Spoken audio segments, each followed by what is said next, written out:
السلام علیکم ورحمۃ اللہ وبرکاتہ۔ اعوذ باللہ من الشیطان الرجیم، بسم اللہ الرحمن الرحیم۔ ما كان محمد ابا احد من رجالکم ولکن رسول اللہ وخاتم النبیین وکان اللہ بکل شیء علیما۔ جی ناظرین، آج ہم جس حوالے سے گفتگو کرنے جا رہے ہیں وہ ہے نبی پاک صلی اللہ علیہ وآلہ وسلم کے داماد حضرت علی المرتضیٰ رضی اللہ تعالی عنہ، تمام امت مسلمہ کے پیر حضرت علی المرتضیٰ رضی اللہ تعالی عنہ، حضرت حسن اور حضرت حسین رضی اللہ تعالی عنہما کے بابا جان حضرت علی المرتضیٰ رضی اللہ تعالی عنہ، حضرت فاطمہ رضی اللہ تعالی عنہ کے شوہر حضرت علی المرتضیٰ رضی اللہ تعالی عنہ۔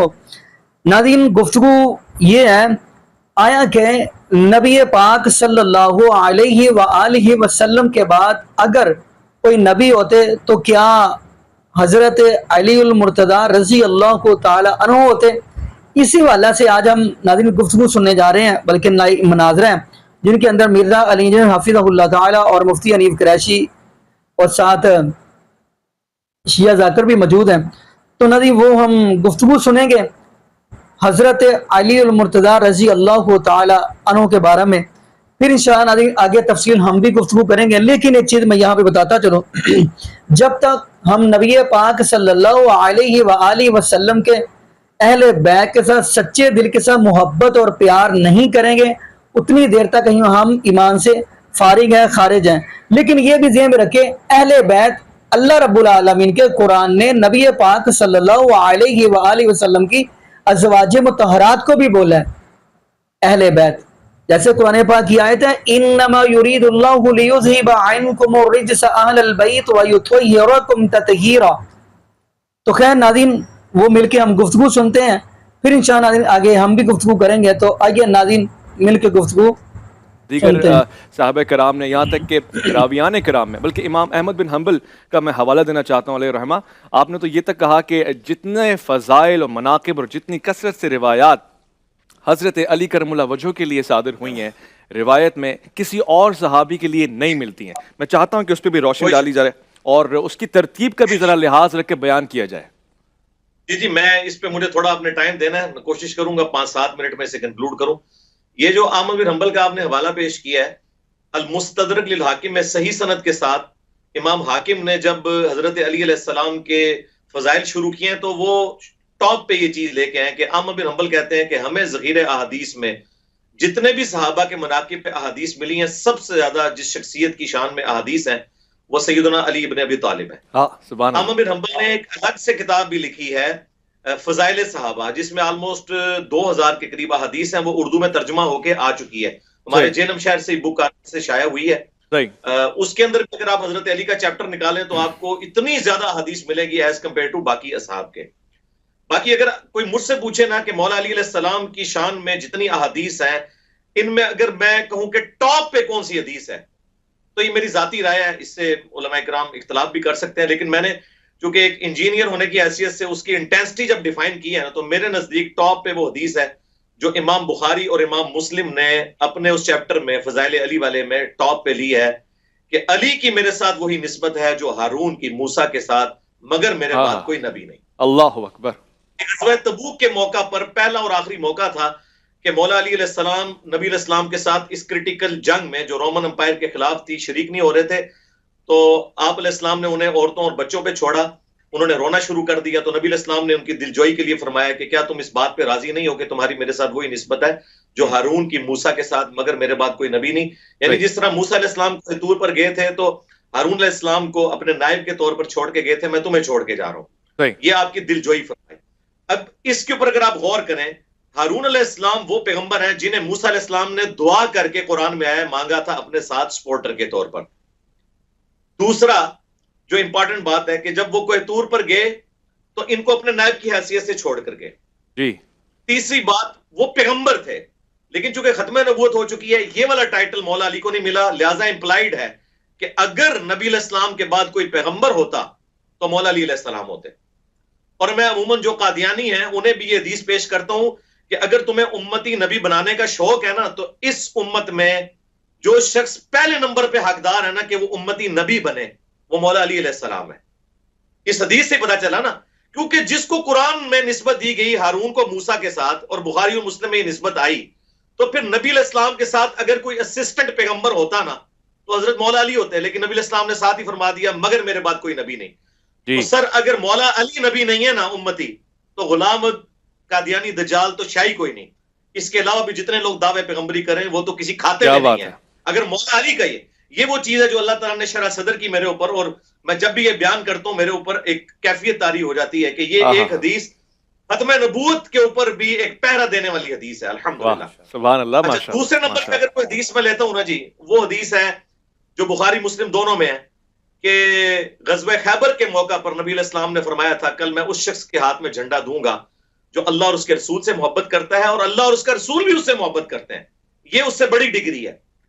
اور صحابہ کہتے ہیں ہمیں پوری رات نیند نہیں آئی. اور مسلم کے الفاظ ہیں کہ حضرت عمر کہتے ہیں یہ پہلا موقع تھا کہ مجھے بھی خواہش پیدا ہوئی کہ مجھے بھی نبی علیہ السلام یہ منصب دے دیں. یہ صحیح مسلم کے الفاظ ہیں, اور نقل کیے حضرت ابو ہریرہ نے جن کے اوپر تہمت لگائی جاتی ہے کہ ان میں بغض اہل بیت تھا, نعوذ باللہ. یہ مسلم شریف کے الفاظ ہیں. تو صحابہ کہتے ہیں ہم پوری رات اس شوق میں سوئے نہیں کہ یہ کون خوش نصیب ہوگا. نبی علیہ السلام نے صبح کے وقت سیدنا مولا علی کو بلایا, ان کو آشوب چشم تھا, اپنا مبارک لعاب دہن لگایا, اور پھر نبی علیہ السلام نے اپنے مبارک ہاتھوں سے زرہ باندھ کے ان کو رخصت کیا اور کہا کہ اے علی پہلے ان کو دعوت دینا, اگر تیری وجہ سے کسی ایک شخص کو بھی ہدایت مل گئی تو تیرے لیے سرخ اونٹوں سے بہتر ہے. تو یہ دوسرے نمبر پہ میں سمجھتا ہوں یہ والی حدیث ہے جو مولا علی علیہ السلام کی شان میں. ٹھیک. تیسرے نمبر کے اوپر وہ آیت مباہلہ والی, وہ بھی مسلم شریف کے اندر حدیث ہے. ایک اس کا طریق سعد ابن ابی وقاص نے بیان کیا اور ایک سیدہ عائشہ سلام اللہ علیہا نے. سعد ابن ابی وقاص والا تو بڑا دردناک اس کا طریق ہے. اب مفتی صاحب سامنے بیٹھے ہوئے ہیں, مفتی حنیف قریشی صاحب, تو ماشاءاللہ اس چیز کا مجھ سے زیادہ ادراک رکھتے ہیں کہ جب شام نے سعد ابن ابی وقاص کو حکم دیا اور کہا کہ تمہیں کون سی چیز مانے ہے کہ تم ابو تراب کے اوپر سب نہیں کرتے, اور منہاج السنہ میں فلنگ دی بلینکس کیا ہے امام ابن تیمیہ نے اس کے اندر کہ انہوں نے حکم دیا سب کرنے کا, یہ خود سے الفاظ ڈالے, اور پھر کہا کہ تمہیں کون سی چیز مانے ہے. تو انہوں نے کہا کہ سن, میں نے علی ابن ابی طالب کے بارے میں 3 ایسی فضیلتیں سنی ہیں کہ ان میں سے ایک بھی مجھے مل جاتی نا تو میرے لیے سرخ اونٹوں سے بہتر تھا. پھر انہوں نے پہلے وہ حدیث سنائی غزوہ تبوک والی, علی کی میرے ساتھ وہی نسبت ہے جو ہارون کی موسیٰ کے ساتھ. پھر غزوہ خیبر والی حدیث سنائی, اور پھر کہا کہ جب آیت مباہلہ نازل ہوئی سورہ آل عمران آیت نمبر 61, تو نبی علیہ السلام نے مولا علی کو سیدہ فاطمہ, سیدنا حسن و حسین علیہ السلام اجمعین کو اپنی چادر کے نیچے لے کر کہا اللہم ہاؤلائی اہل بیتی, اے اللہ یہ میرے اہل بیت ہے. اچھا, اس کا ایک طریق سنن نسائی الکبریٰ کے اندر موجود ہے, خصائص علی والے چیپٹر میں. اس میں آگے الفاظ ہیں, سعد ابن ابی وقاص کا بیٹا کہتا ہے کہ جب امیر شام نے حضرت سعد سے یہ کلمات سنے تو جتنا دن وہ مدینہ تھے ایک جملہ بھی مولا علی کی تنقیص کا اپنی زبان سے نکالا نہیں ہے. لہذا یہ پتہ چل گیا کہ امام نووی نے جو اسے کور کرنے کی کوشش کی تھی وہ تو فضائل سننا چاہتے تھے, وہ بات غلط تھی. اصل بات یہ ہے کہ انہوں نے ابو تراب جو کہا, اور آپ کو پتا ہے یہ بھی صحیح مسلم میں 6229 نمبر حدیث ہے, یہ بنو امیہ اپنے ممبروں سے کہلواتے تھے لعن اللہ ابا تراب, اللہ اعوذ باللہ. تراب لفظ اگر بنو امیہ بولے نا تو یہ فضیلت کے لیے نہیں تحقیر کے لیے بولتے تھے. سال ابن سعد السعدی کی حدیث ہے, بخاری میں بھی مسلم میں بھی, مسلم میں ڈیٹیل سے ہے 6229 نمبر, کہ انہیں جب آل مروان نے بلایا ممبر پہ کہ آپ آگے سیدنا علی پر سب کریں, تو انہوں نے کہا میں کبھی بھی نہیں کروں گا. ان کا چلے آپ کہہ دیں لعن اللہ ابا تراب. انہوں نے کہا تم ابو تراب کہہ رہے ہو یعنی مٹی والا, اور تم خوش ہو رہے ہو ان کی تحقیر کر کے. اور مولا علی اس سے غصے میں نہیں آتے تھے, وہ سب سے زیادہ خوش ہی اسی نام سے ہوتے تھے, حالانکہ انہوں نے اپنا جو کنیت ہے ان کی ابو الحسن تھی. پھر انہوں نے کہا اچھا بتائیں یہ نام پڑا کیسے تھا. پھر انہوں نے بتایا کہ ایک دن سیدہ فاطمہ اور سیدنا علی کا میاں بیوی ہونے کے ناطے جھگڑا ہوا. مولا علی علیہ السلام گھر سے نکل گئے اور جا کے مسجد ایک جگہ لیٹ گئے. جب نبی علیہ السلام آئے اور پوچھا کدھر ہے علی, تو بتایا وہ تو چلے گئے اس طرح. تو نبی علیہ السلام نے ایک صحابی بھیجا, انہوں نے آ کے بتایا کہ فلاں جگہ ہے, تو نبی علیہ السلام خود تشریف لے گئے, حالانکہ بلوا سکتے تھے, مولا علی خود حاضر ہوتے. اپنے مبارک ہاتھوں سے مٹی جھاڑی اور کہا اٹھ ابو تراب، اٹھ ابو تراب. اور یہ اتنا پسندیدہ نام تھا کہ انہوں نے جی اپنی ناظرین، کنیت آپ نے یہ ویڈیو ملاحظہ فرمائی. ناظرین، جب کہ آپ سورۃ طٰہٰ کا مطالعہ کریں، سورۃ طٰہٰ کے اندر اللہ رب العالمین کا قرآن کہہ رہے ہیں کیا؟ نبی موسیٰ علیہ السلام دعا مانگ رہے ہیں، قال رب اشرح لی صدری ویسر لی امری واحلل عقدۃ من لسانی یفقہوا قولی. آگے الفاظ کیا ہیں؟ وَاجْعَلْ لِي وَزِيرًا مِّنْ أَهْلِي هَارُونَ أَشْدُدْ بِهِ أَزْرِي وَأَشْرِكْهُ فِي أَمْرِي. ناظرین، اس آیت کے اندر نبی موسیٰ علیہ السلام اپنے رب العالمین سے دعا کر رہے ہیں، اللہ میرا وزیر بنا دے میرے اہل میں سے، اس کو میرے بھائی ہارون کو. آپ کو پتہ ہے ناظرین، نبی موسیٰ علیہ السلام کے بھائی ہارون علیہ السلام وہ بھی اللہ کے نبی ہیں. نبی موسیٰ علیہ السلام نے دعا کی.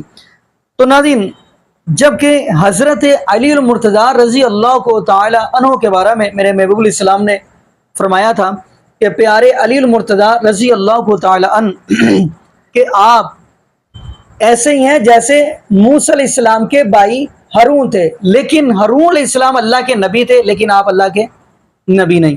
لیکن ایک اور حدیث ملتی ہے، وہ ہے حضرت عمر ابن خطاب رضی اللہ کو عنہ کے بارے میں، غالباً یہ سنن ابو داؤد کی حدیث ہے.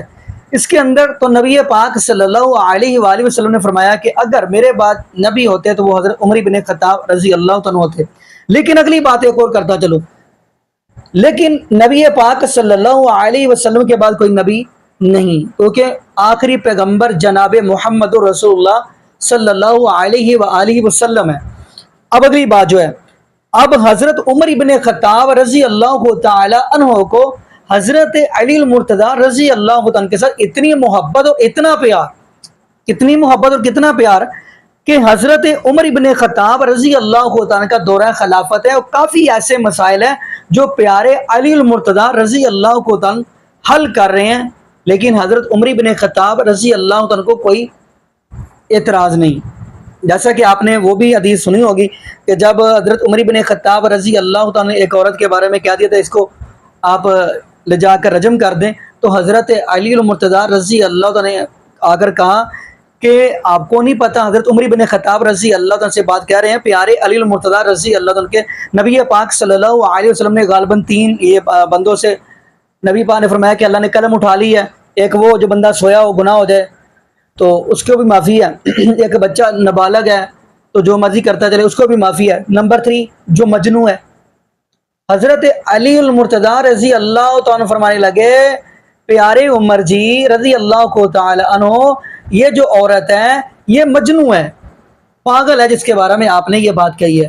تو حضرت عمر بن خطاب رضی اللہ تعالیٰ خوش ہوئے ہیں کہ اگر آج حضرت علی المرتضیٰ رضی اللہ کو تعالیٰ نہ ہوتے تو پتہ نہیں کیا بن جاتا.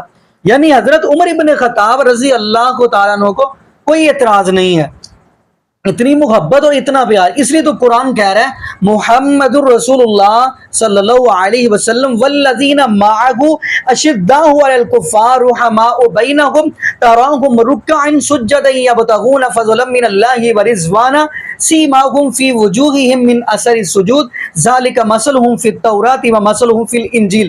لیکن کچھ لوگ یہ بھی کہتے ہیں معاذ اللہ استغفر اللہ، حضرت عمر بن خطاب رضی اللہ کو تعالی انہوں نے حضرت فاطمہ رضی اللہ کو تعالی عنہ میرے پیغمبر علیہ الصلاۃ والسلام کی بیٹی حضرت فاطمہ رضی اللہ کو تعالی عنہ کا معاذ اللہ استغفر اللہ انہوں نے جا کے دروازہ توڑا. لیکن جبکہ ناظرین آپ کو ہر چیز کا علم ہے، اس وقت دروازے نہیں ہوتے تھے، اس وقت دروازے نہیں ہوتے تھے. یہ پتہ نہیں ان لوگوں نے کہاں سے یہ باتیں گڑ لی ہیں. اور اگلی بات میں کرتا چلوں ان لوگوں کے بارے میں جو حضرت علی المرتضیٰ رضی اللہ کو تعالی عنہ سے محبت اور پیار کے اندر اتنا غلوف کر دیتے ہیں کہ حضرت علی المرتضیٰ رضی اللہ کو عنہ کو مشکل کشا کہتے ہیں. جبکہ میں یہ ایک بات کہتا ہوں، مشکل کشا ایک اللہ ہے، کیونکہ قرآن نے فیصلہ کر دیا ایاک نعبد و ایاک نستعین. حضرت علی المرتضیٰ رضی اللہ کو عنہ بھی نماز کے اندر کہتے تھے ایاک نعبد و ایاک نستعین، اللہ میں تیری عبادت کرتا ہوں اور تجھ ہی سے مدد مانگتا ہوں. یعنی حضرت علی المرتضیٰ رضی اللہ تعالی عنہ نے فرما دیا کہ مشکل کشا اللہ ہی ہے. تو اگلی بات بھی ہم کرتے چلیں ناظرین، حضرت علی المرتضیٰ رضی اللہ تعالی عنہ کے ساتھ یہ محبت تو کرتے ہیں، لیکن آپ صحیح مسلم کی حدیث دیکھیں، مشکات کے اندر دیکھیں، لیکن یہ محبت و پیار خالی محبت اور پیار کے دعوے نہیں ہونے چاہیے، طریقہ بھی حضرت علی المرتضیٰ رضی اللہ عنہ کا ہونا چاہیے۔ میں یہ بات کیوں کر رہا ہوں؟ کیونکہ حضرت علی المرتضیٰ رضی اللہ تعالی عنہ جب وضو کرتے تھے سب سے پہلے ہاتھ دھوتے تھے، پھر 3 مرتبہ کلی کرتے تھے، پھر 3 مرتبہ ناک میں پانی چڑھاتے تھے۔ یہ آپ کو وضو کا طریقہ سارا پتہ ہے۔ میں یہ حدیث اس لیے سنا رہا ہوں کہ اگر محبت اور پیار ہے اگر آپ کو حضرت علی المرتضیٰ رضی اللہ عنہ کے ساتھ، پھر وضو بھی ویسے ہی کریں جیسے حضرت علی المرتضیٰ رضی اللہ عنہ کر رہے ہیں، اور فرما رہے ہیں کہ یہی میرے محبوب اسلام کا وضو تھا، نہ کہ معاذ اللہ استغفر اللہ آپ حضرت علی المرتضیٰ رضی اللہ عنہ کے وضو سے ہٹ کر پاؤں سے شروع کر دیں۔ باقی نادی یہاں پہ ہم یہی دعا کرتے ہیں، اللہ پاک ہمیں نبی پاک صلی اللہ علیہ وآلہ وسلم کی شریعت کے مطابق زندگی گزارنے کی سیکھ دے، اور اللہ پاک ہمیں 5 وقت کا پکا اور سچا نمازی بنا دے، اور جتنے بھی بے اولاد جوڑے ہیں اللہ پاک سب کو نیک نورینہ صحت تندرستی والی ایمان والی لمبی زندگی والی اولاد عطا فرما دے۔ جزاکم اللہ خیرہ، احسن الجزاء، السلام علیکم ورحمۃ اللہ وبرکاتہ۔